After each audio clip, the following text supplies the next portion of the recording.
there's been a lot of interest and excitement about this conversation.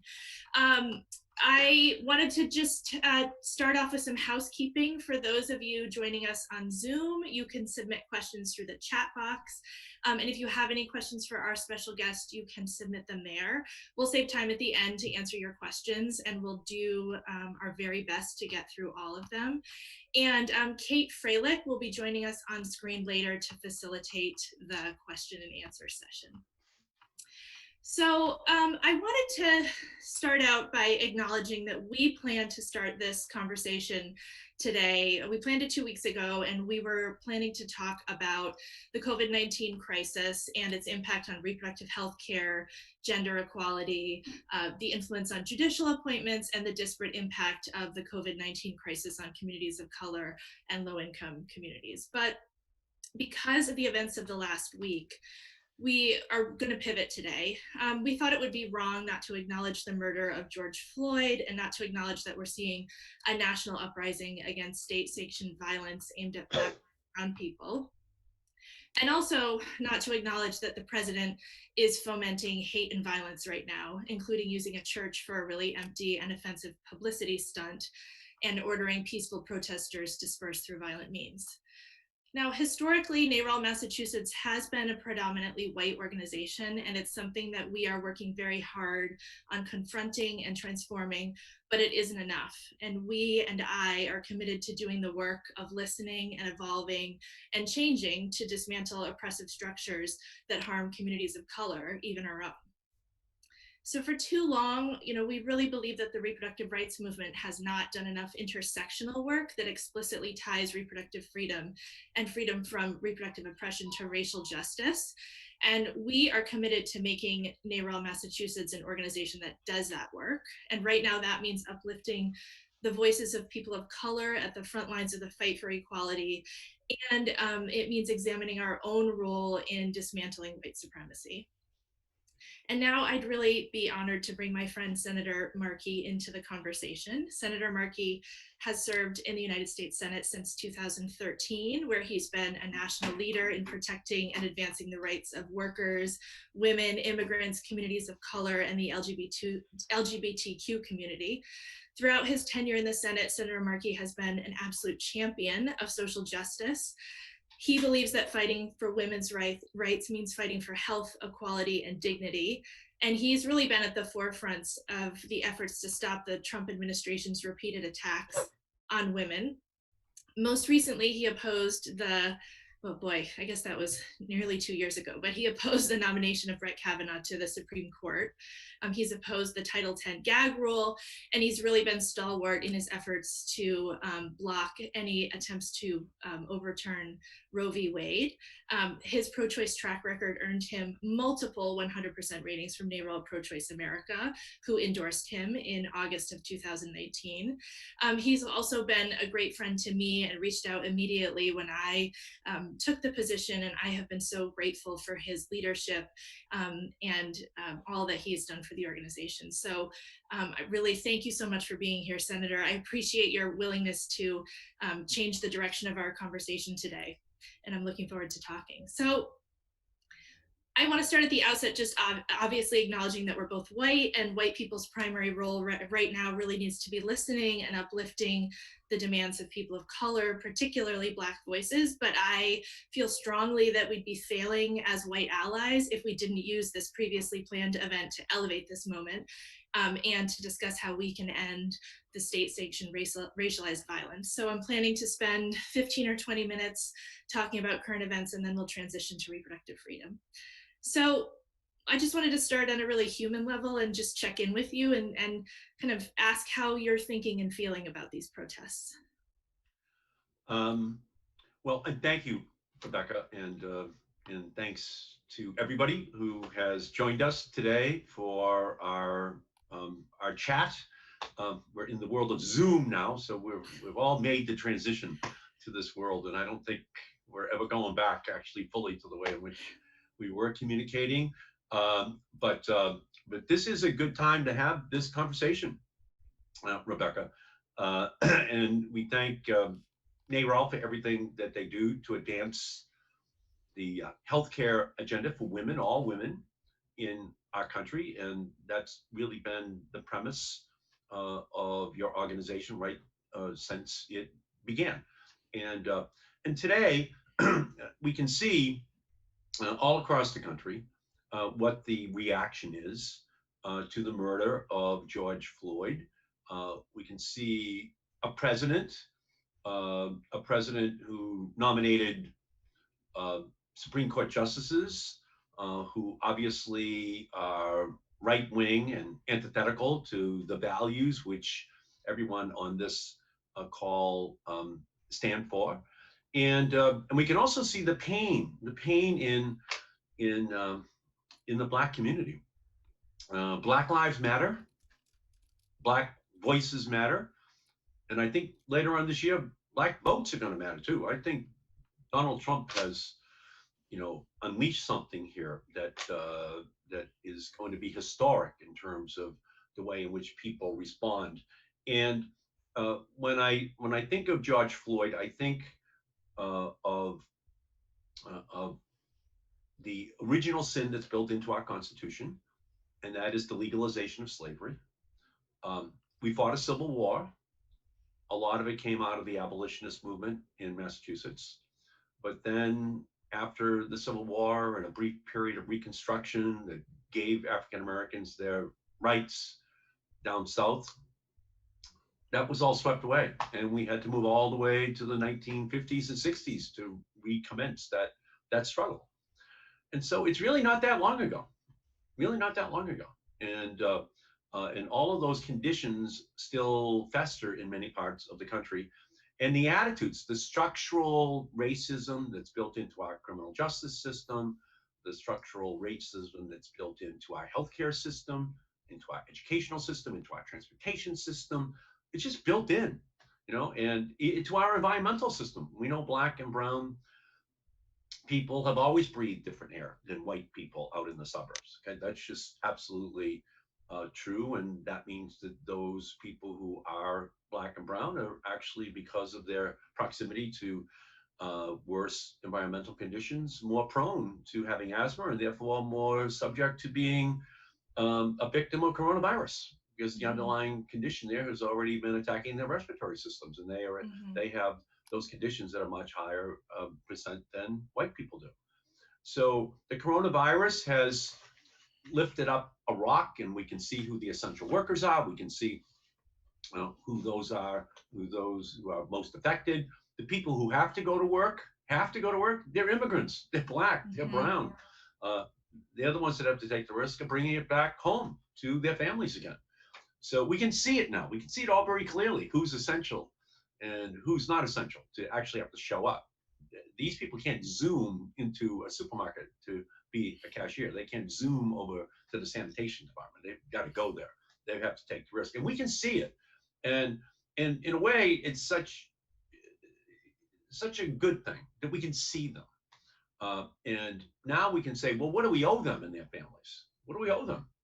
Don't we owe them better healthcare? Don't we owe them better childcare? Don't we owe them better sick leave? Don't we owe them higher incomes for what they do? Don't we owe them for what they've done? They've been there the whole time doing their job, and now we can see how invaluable they are to our society.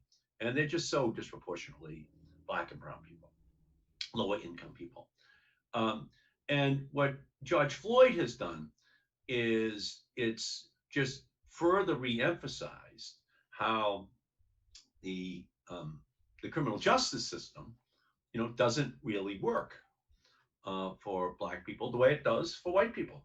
Now, as you said, Rebecca, I'm a white male. My father drove a truck for the Hood Milk Company. And when I was a kid, I was thinking, oh my goodness, I don't come from Winchester or Newton. I'm from Malden. My father's a milkman. But the truth is, there really were no barriers for me. I just had to work hard, like my mother told me to, study, and then you could progress. And so my father's son is a senator, but I didn't really feel those discriminatory barriers, except maybe it was, kind of a sense, oh my God, these people have more money than me. But if you worked hard, you could make it through the system. Well, that's not true for Black and brown people in America. And they know it because they live it every single day. So when a Black woman makes only 63 cents on the dollar of a white man in America, when a Latina makes only 57 cents on the dollar of a white man. And we know if we just eliminated that pay disparity, half of all poverty in America would go away. We just eliminated that, and it still sits there, then we have a problem. And a lot of these protests are speaking to that reality with regard to who they are and how they are impacted by the economic system in our country. When black men and black women are imprisoned at 5 times the rate of white people, 5 times, that creates just structural, long-term impacts on all of those families, because there hasn't been an attempt to find an alternative way to provide that care. When African American women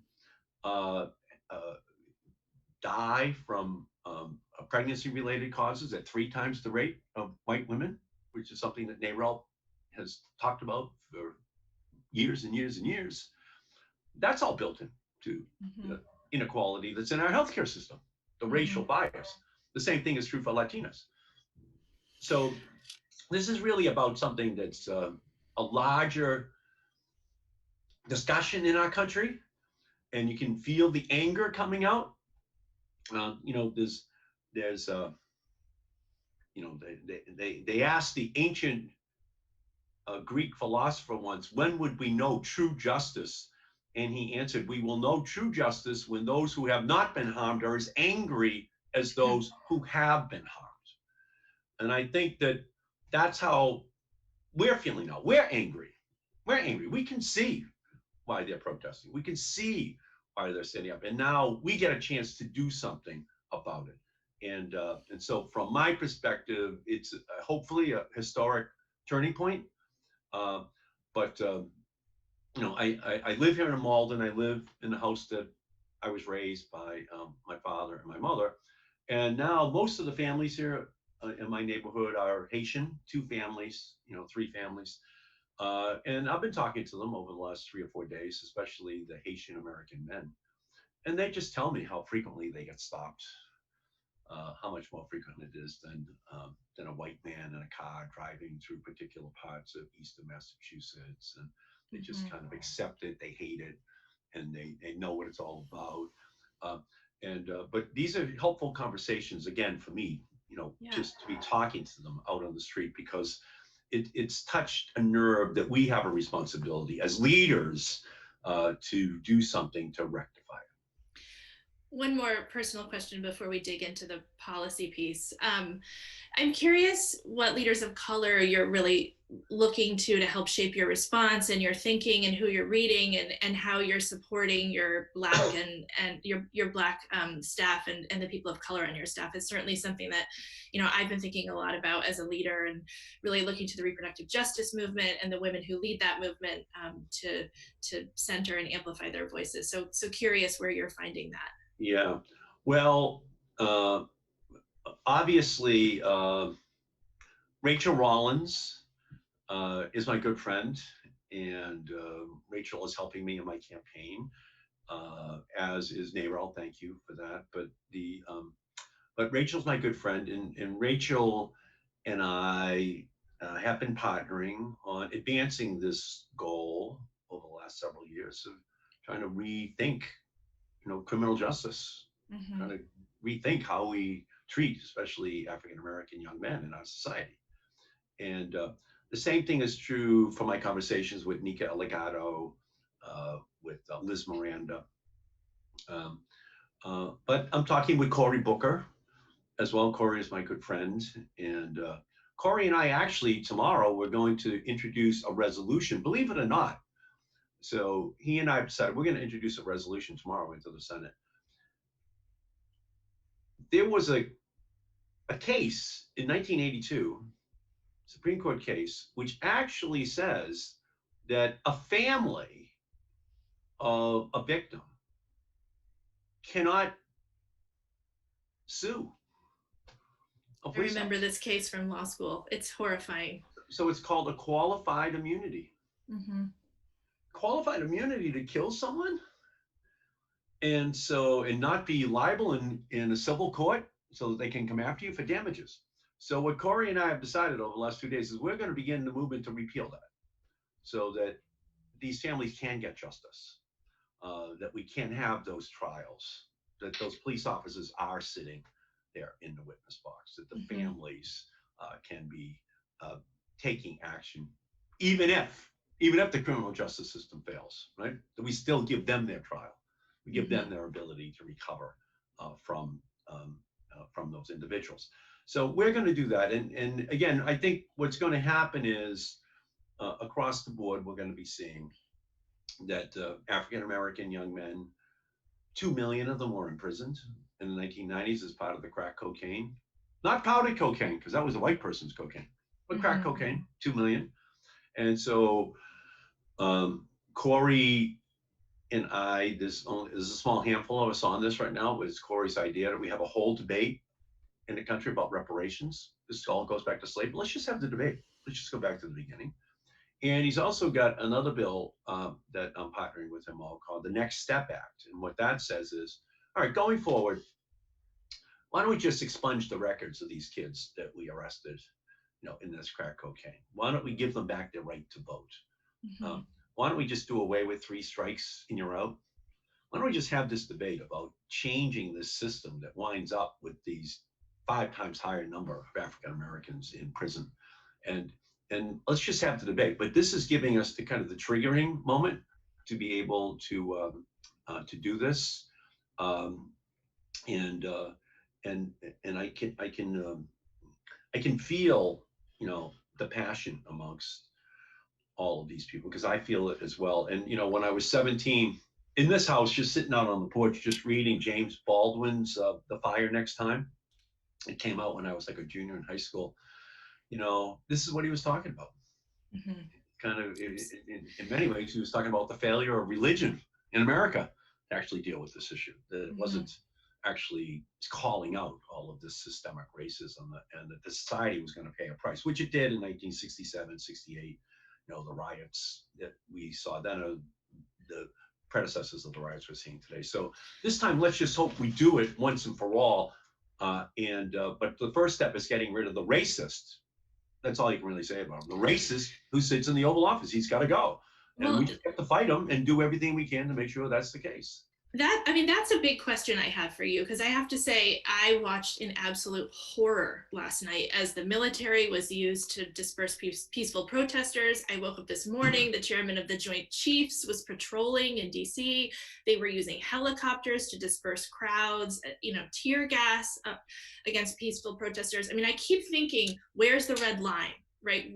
When are we going to do something to stop him? And I understand that we have a moment in November and that voting is really critical, but I'm curious from your perspective, sitting in the Senate, what can we do today to check his power?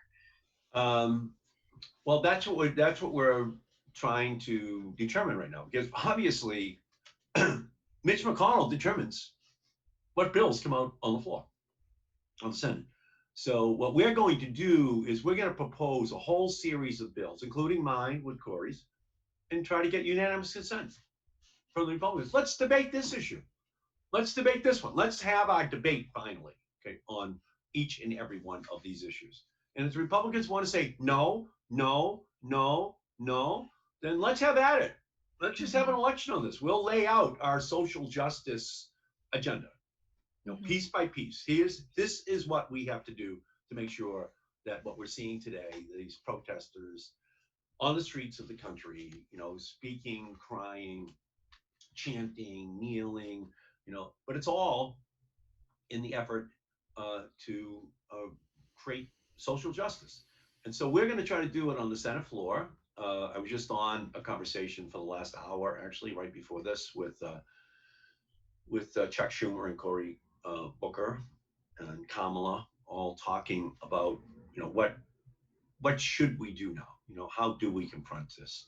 And we have to be smart politically to frame it in a way that puts Trump on the defensive, because he's just channeling Richard Nixon.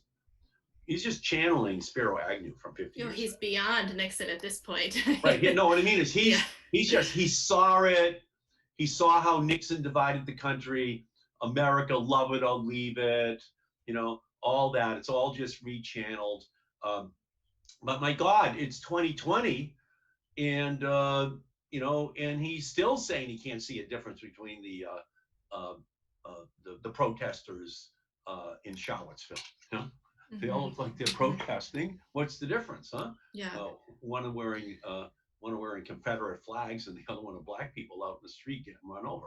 So we've got a moment here, and my hope is that this can be the watershed. Okay.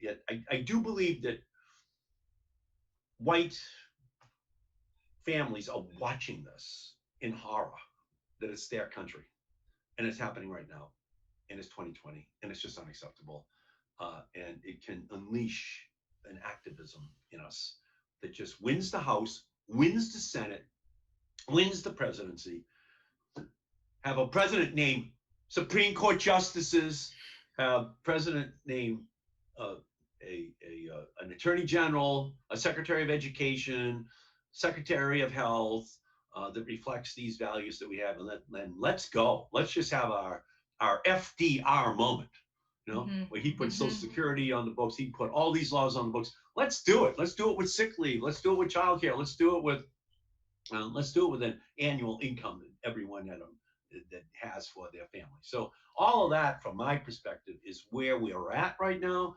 And then the challenge is, can we rise to meet Donald Trump, where he is, and just take him on, and then try to rally people of goodwill to our side. So I'm an optimist. I would not be in this business if I was not an optimist. So I think this is our year.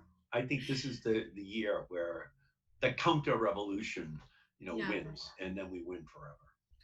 So before I transition, one last question. I know, being a Bay Stater, sometimes it can feel, it's wonderful that our delegation, is so progressive, stands for these values, and yet it can be frustrating because it feels like you making a phone call to somebody's office who already supports the thing that you're calling in support of. So, and I always want to hear from our elected officials, what is helpful to you for us to do to help propel your work forward in Washington? Well, what we've learned actually over the last 2.5 months is this Zoom thing, it works. It works. You don't have to say, hey, I can't be in the meeting in Philly. I can't be in the meeting in Pittsburgh. I can't be in the meeting in Lansing. That this interconnectivity is absolutely magical. And that where we are can resonate out and into Maine, into Pennsylvania, into Michigan, as we try to win these Senate seats, as we try to win, perhaps narrowly, the Electoral College votes in Maine and in New Hampshire. And so they're not so far away. Only in Massachusetts, of people who live 30 miles away. Oh my goodness, 30 miles away in New Hampshire. Huh? Oh my goodness, how can we do that? So Zoom has reduced it down to, just hitting the Zoom link. Yeah. And saying, we want to organize here something. And by the way, none of this is happening in person anymore politically. It's all going to happen on Zoom. So it means there are no boundaries. There are no barriers, and the people in state and out of state have just gotten used to it. Right. And I'm doing an event later on this afternoon with Alyssa Milano, and she's going to be in LA, but she might as well be in Medford, and I'm in Malden. Right. It's like it's all one place. So I guess what I would say is that we've moved from the telephone to fax machines to cable TV, but in a way, this has been an education for everybody, including me, by the way. Including me. I know more about all this technology now. I'm the author of the laws that created the broadband revolution. Without my laws in 1996, wouldn't exist. Not one home had broadband. Not one home in America had broadband in 1996. Today, a 14-year-old considers it a constitutional right to have a 50-inch HD interactive screen, and she's got her wireless device on her lap at the same time, right? That's the world that we're living in today. And I think a lot of adults are now understanding it a lot better. how this whole world works in a way that Donald Trump does, by the way. He doesn't worry about state boundaries. He's just, he's the master of Twitter and Facebook and reality TV. So I guess you got to organize, not agonize. It's definitely something we can figure out. I'll be a partner with you in any way you would like to have me be doing it. But we can cross the state lines. Okay, we have a lot of activists that want to do a lot of things. That could be phone calls. That could be the phone call you make on one of these things. Yep. You can be calling Medford, or you could be calling Medford, Oregon. It doesn't know the difference. It's just, you can make the call. So we can be organizing in ways that help to ensure that we're using kind of the trampoline of the technology to magnify our voices in Massachusetts. Yeah. And I'll say the same way, in the same way that the abolitionists, they went wherever they had to go. The suffragettes, they went wherever they had to go. The Freedom Riders left. They left from Boston Common to go south. In the 1960s, they had to go there. Well, we can all go there now. Zoom makes it possible for us to do these things, and maybe with some creativity, and bridge building into these other communities, we can have a whole new experience for these final about 150 days to go. But it's 150 days that can turn this year into 1932, can turn it into that year where Herbert Hoover just doesn't get it, and we're getting rid of this guy. Yeah. And we're moving in, huh? Fingers crossed. Yeah. Fingers crossed. Well, I appreciate you entering into this conversation today. And it's hard to transition, but I'm going to move us to reproductive health care and gender equity, because I've said over and over again to my staff and to our supporters that, it was really clear at the beginning of the COVID pandemic that no matter what else is going on, reproductive health care is time sensitive and it can't wait. And it's clear that this pandemic has really widened the gender gap, particularly for women of color, as you said, disproportionately essential workers. And, unfortunately, there are women disproportionately bear the brunt of childcare responsibilities still in our society. So I want to direct some of my questions there. And obviously our supporters care deeply about access to reproductive health care. And we think, and we do this work because we believe that Massachusetts has a unique role to play in expanding access to reproductive health care. So I'm wondering, from the 35,000 foot level, how do you think Massachusetts can distinguish itself on reproductive health care?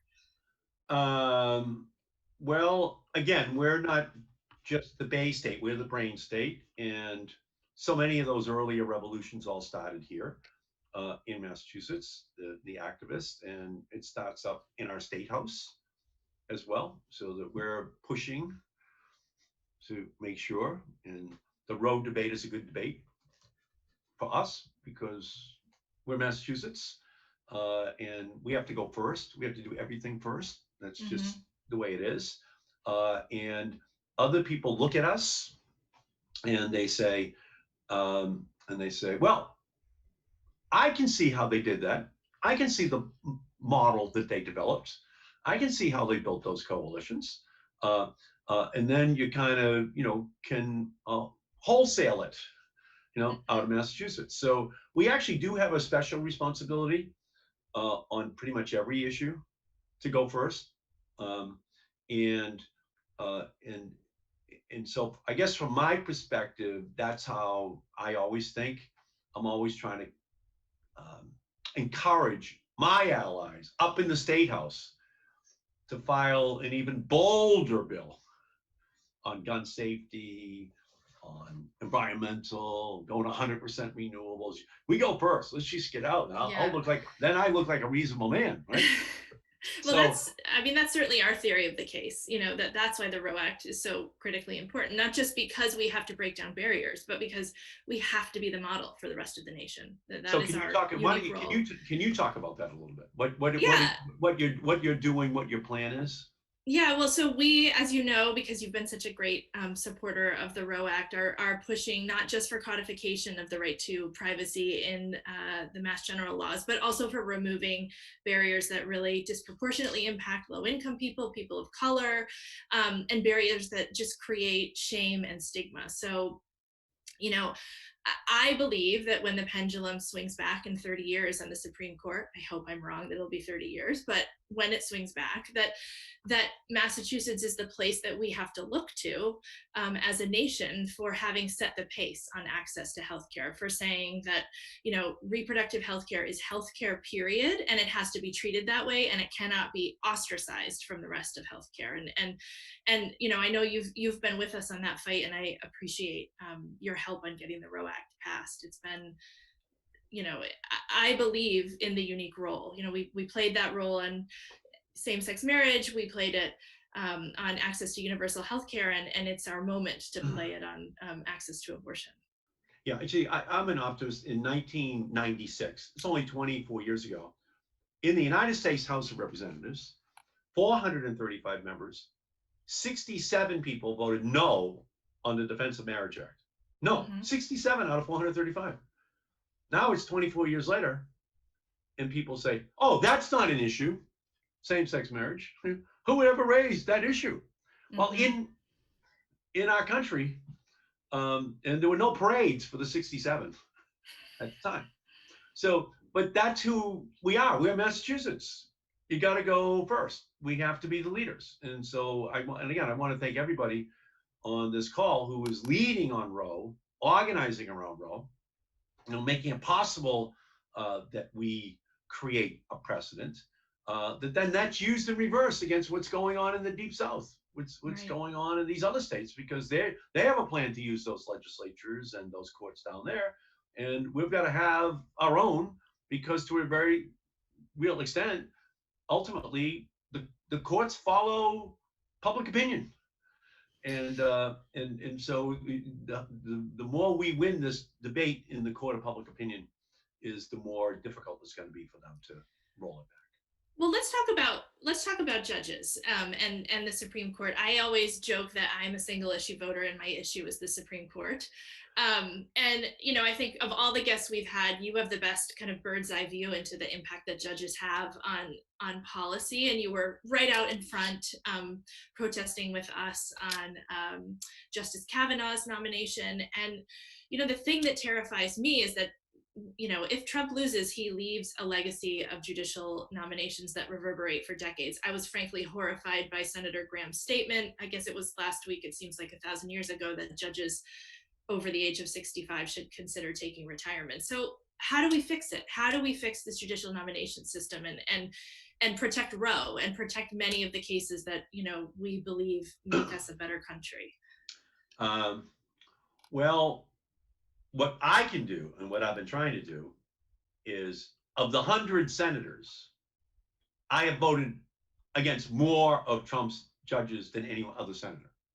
So I'm number one in voting no, especially after Merrick Garland, where it was just a deliberate play, to deny us the Supreme Court seat, which would change the whole fabric of what we're doing right now in terms of all of our strategies.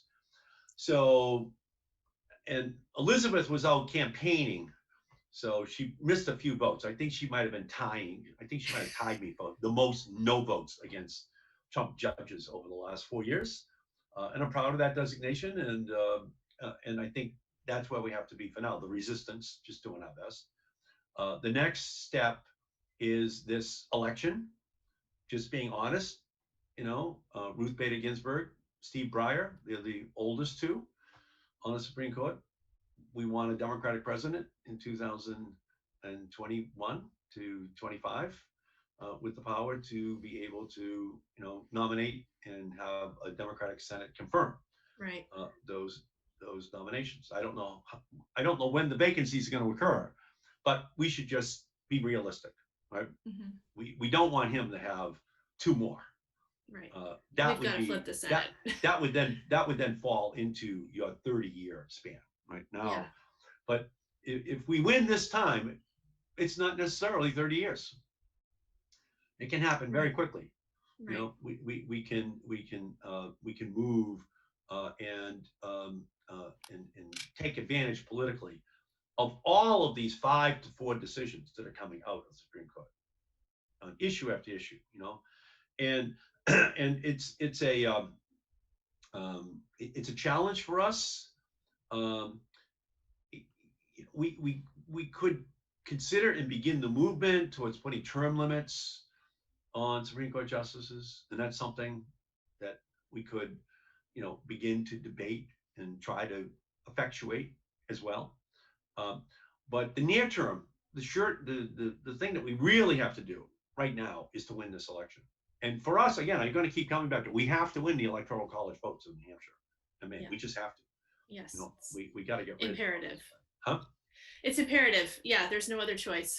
Yeah, and then there are other strategies that we can adopt, and but we can do that evaluation in the light of Joe Biden being sworn in on January 21st, right? Yeah. Now, what else do we want to do to maybe try to change the balance of power on the Supreme Court even right now? Yeah. Maybe term limits, or giving each president guaranteed number of appointments. We could move in that direction. But for 150 days, the first order of business has to be just organizing. Yeah, absolutely. I like you're saying we don't agonize, we organize. That's what NARAL is. That's why NARAL is such a power. NARAL is a power because you guys do not agonize. Well, we have a great organizer in Kate Freilich, as you know. I want to talk about the Monthly Economic Crisis Support Act a little bit. I know that you and Senators Harris and Sanders released the plan for economic recovery, and I'm sure a lot of people have heard about it, but I wanted to give you an opportunity to really talk about the bill and how it helps women and families. I think that's the part that I want to really uplift in this conversation. Yeah, thank you so much. And again, for people who don't know, my wife, Dr. Susan Blumenthal, was the first Deputy Assistant Secretary for Women's Health in America's history. President Clinton named her. She ran women's health during the Clinton years, working with Hillary Clinton in the White House to put a spotlight on all the inequities in our healthcare system. She rose to become a 2-star admiral in the Public Health Service and Assistant Surgeon General of the United States. And her career, her focus was women's health. It was all these issues. And she did so knowing how research was just skewed dramatically towards the 6 foot, 180 pound male. So, and then extrapolated over to women for so many diseases. So that's absolutely something that has to be at the heart of this issue, looking at our economic system as it disproportionately impacts women. And women are shouldering the brunt of the pain as part of this crisis. Just the way in which our economic system is structured. So what Kamala Harris and Bernie Sanders and I decided to do, and we did this 3 weeks ago, we introduced a bill that we're going to be fighting for as part of this next coronavirus pandemic relief package that says that every individual gets $2,000. For a couple, they'd have $4,000. If they had a child, they'd have another $2,000. So that couple with one child will get $6,000 for the month. And then next month, and then the next month, and then the next month, and then the next month, until we come out of this crisis. And what we say is all the experts, all the economists are saying, we're going down to maybe 25,000. 25% unemployment. So at 25% unemployment, we're back in the Great Depression. Yeah. We're back to where Herbert Hoover dug the hole so deep that it took a decade for FDR to dig us back out of it. So why don't we just start out where we're going to be forced to wind up? Why don't we just put the money into the hands of those family members so they can buy the food, buy the medicine, pay the rent, pay the mortgage, pay the car payments, pay everything else they're going to need in order to be able to survive. We'll put it on the cuff for the federal government. It might cost $3 trillion. It might cost $4 trillion. It might cost $5 trillion. But only the federal government can do it. Let's put the money in the hands of these family members. They'll have the buying power then to buy the products that are being sold, to do the things that need to be done. So we'll reduce the overall burden. But we do know that women are going to be the ones that are most adversely affected. They're going to be the ones having to do the childcare, have the job, need the income, in order to continue to provide for their family. So it's just a realistic way of looking at the disproportionate economic gap that already exists between Black women, Latinas, but women in general only make 80 cents on the dollar for a white man. And what we say right up front is, why don't we start out where we're going to be forced to wind up anyway? Why don't we just get out of the denial of Donald Trump? Oh, everything's going to go away. It's going to be beautiful. And you guys all go to swimming pools out there in Missouri. Don't even worry about it. You guys all go to the beach. Don't worry about it, right? Well, this thing's going to be a huge boomerang. He's sowing the seeds for his own future economic problems right now by being unrealistic about the power of this disease. So our view is, let's put the money in the hands of the families, and knowing that women will be the disproportionate beneficiary of this. And so that's how Kamala and Bernie and I are viewing it. And it's getting it gets a lot of, there's a lot of people rallying behind this idea. And we're gonna have it out with Mitch McConnell on the Senate floor over the next month. But our goal is to just speak truth to power, just to say, hey, this is the way it's going to be. These people are going to be unemployed. These people have lost their jobs. 27 million people have lost their health insurance in 2.5 months. That's on top of the 30 million who already did not have health insurance. So what's the answer? Well, the answer is, let's give them some money in their pocket, but it's also Medicare for all. It's also Medicare for all. Let's just talk about that. Medicare for all says to every woman, yeah, you're guaranteed. You're guaranteed healthcare coverage. You're guaranteed the healthcare which you need for you and your family. So it's going to give us our moment, our FDR moment here. Start to raise these big ideas. But I think it's inevitable that people come to them. Just say, you're right. Doesn't make any sense. The federal government can borrow the money. Right now, it's 0% interest. So if you're ever going to borrow, it should be 0% federal government. Just borrow it, absolutely, put it on the cuff, send the money out to families, and then they can use it for what they need. And in the bargain, we should also be talking about Medicare for all, to be honest with you, so that we're being realistic about how long this is going to last, and it's going to last a long time, and how desperate people are going to be without healthcare, especially. Well, and you know this, but women don't go back to work without childcare. I mean, as you know, I have a 5-year-old and 2-year-old at home, and 2 working moms, and we don't go back to work until we have childcare. We don't go back to work full time until we have childcare. And Elizabeth Warren, she introduced a bill for childcare, like $50 billion piece of legislation. Now I co-sponsored with her. Yeah. To say, let's just get realistic. The economic system cannot recover without childcare. Yeah. It just can't. Yeah. And so it's that's central to this. Just understanding how our economy works. Yeah. Right. And I know Congresswoman Clark did the same thing on the House side. So it just it has to be part of the conversation. Catherine did a great job. Yeah, absolutely great job. I'm mindful of the time. I'm hogging the conversation. I could keep going, but I'm going to ask my colleague Kate, who so kindly moderates questions for us, to hop on and give us a couple of questions for the senator. Hi, Senator Markey.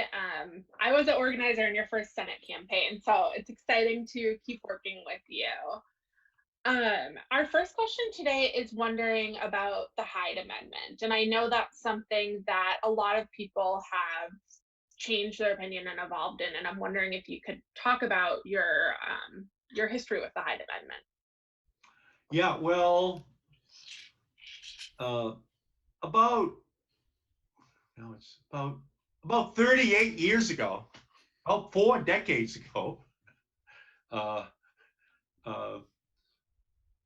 I had to decide whether or not it was a religion that decided who got it, or it was just the law under the United States Constitution who got it. So I just decided that was the wrong law, the wrong position. And so long ago and far away, 38 years ago, I just said, no, I'm against Hyde.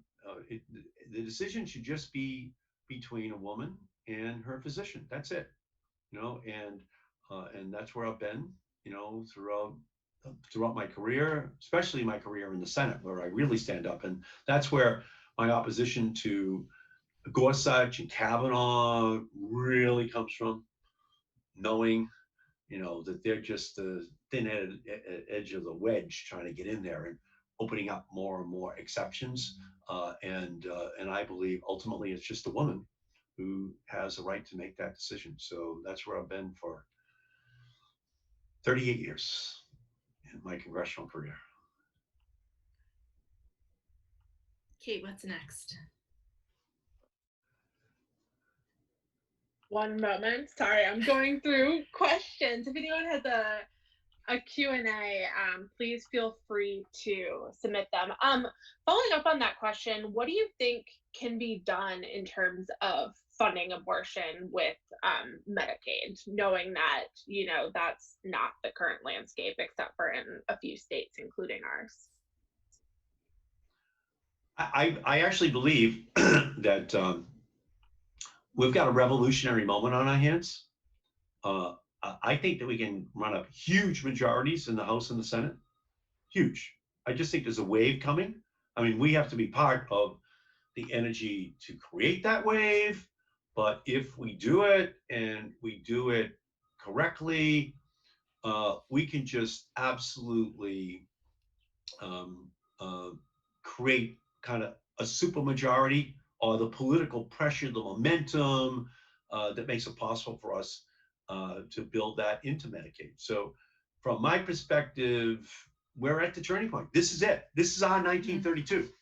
Mm-hmm. It was a wave, and Trump is creating the conditions by which we can have a wave. We're going to have the 1918 pandemic combined with the Great Depression unemployment rate, combined with Rodney King-like reactions to the racism that's built into our society. And we have to take this moment to bring our case to the American people. And I think we have an excellent chance to just put in place the kind of protections for women, including access to Medicaid for abortions. It's just part of her of a woman's medical rights in our country. You've raised equal pay a couple times, which I really appreciate, because I think it's part and parcel of having access to healthcare. You probably saw that Stephanie Ebert had a great story in the Globe last week, again, which feels like 1,000 years ago, about the pandemic and gender equality implications. And obviously women, we're going to lose workplace gains that we've made over the last few decades. And I'm wondering if in the conversations about economic recovery, the issue of equal pay for equal work legislation has come up, and if you think that's a potential reality if and when the president is no longer our president and we have a Democratic president. Well, the first law that we passed in 2009, when we won the House, the Senate, and Obama was sworn in, was the Lilly Ledbetter Act. That was the very first law we went through, and it was the issue of pay equity for women, no discrimination in the workplace. So I think that, especially with Nancy Pelosi as the Speaker of the House, I think a further iteration of that position, equal pay for equal work, made even stronger, can be the law. And we can do it next year. Yeah. I mean, no one saw Lilly Ledbetter on the scoreboard at the beginning of 1988, in January of 88. In January of 2008, it wasn't on the scoreboard. In January of 2009, Obama was signing the bill. Yeah. And so, see, I do believe in political momentum, and you have to take advantage of it. Mm-hmm. Trump is creating the conditions for a huge political tsunami, and I think equal pay is going to be right at the top of the list, because Nancy Pelosi, if anything, you want her in the meeting with the other leaders of the Senate and the White House, because she will get that. And so it's just another reason why we've got to have someone who could sign it, a president, and a Senate that can take it up. Yeah. and pass it, and get it to the president's desk. So I'm an optimist about it. Well, I want to be respectful of your time. You've been so generous to give me an hour of your time to pick your brain. And I want to be mindful of everyone's time who joined us today and wrap things up. And, thank you for diving into the conversation about the racialized violence that we're seeing in our country, and also how the pandemic intersects with issues of equity and reproductive freedom. I know I feel grateful to be in a state that has two such forceful senators who are committed to making our country a more equal place. Thank you for all you do. Just a quick word to people joining us on Facebook and in Zoom. One of the things that we've been talking about as an organization is donating to organizations that are Black-led racial justice organizations working on the ground in Minnesota, in Massachusetts, across the country. Our staff has been looking at the Black Visions Collective, at Reclaim the Block, the Massachusetts Bail Fund, Sisters Unchained, Violence in Boston, and the Union of Minority Neighborhoods. We really hope that people are looking out for opportunities to participate in local events, whether it's in person or virtually, to show support for racial justice. There's going to be a rally today, which a link will be in the chat box, and a vigil for George Floyd, Breonna Taylor, and Ahmaud Arbery, hosted by Black Lives Matter. There's digital events across the state. I know that Surge is having a white affinity space tonight, taking place on Zoom. So I just really encourage all of the people here to take advantage of those resources. And quickly, one small plug for NARAL Massachusetts. We transitioned our annual fundraiser, Champions for Choice, into a virtual fundraiser. Senator Markey will be making a cameo. He's been so kind to us to do that. It's taking place virtually on June 11th. You do not have to pay to sign up. So I would love to have as many people come as possible. It's going to be about half an hour at 7 p.m. and we are honoring Senator Kirsten Gillibrand, which I'm really delighted about. There'll be a link in the chat box. And Senator Markey, thank you so much for making time for us today. We appreciate it. No, listen, thank you, Rebecca. Thank you to everybody out there. Row Act, go get them. Title 10. Title 10. We're gonna fight and win. So let's just keep our spirits high. We can see how desperate people are out there on the streets of our country, and they're looking for help. They're looking for people who will partner with them. And I think this is our moment. I think this is our moment where we bring the country together, even as the president is trying to divide us. You can't make America great again by making America hate again. That's what he's trying to do. And you represent just the opposite of that. So thank you for giving me this great opportunity to chat with you today. And anything that I can do, you just have to reach out and I'll be there. I will. Don't worry. You can count on it. Thanks, everybody. Have a great rest of your day. Take care. Thank you. Bye, folks.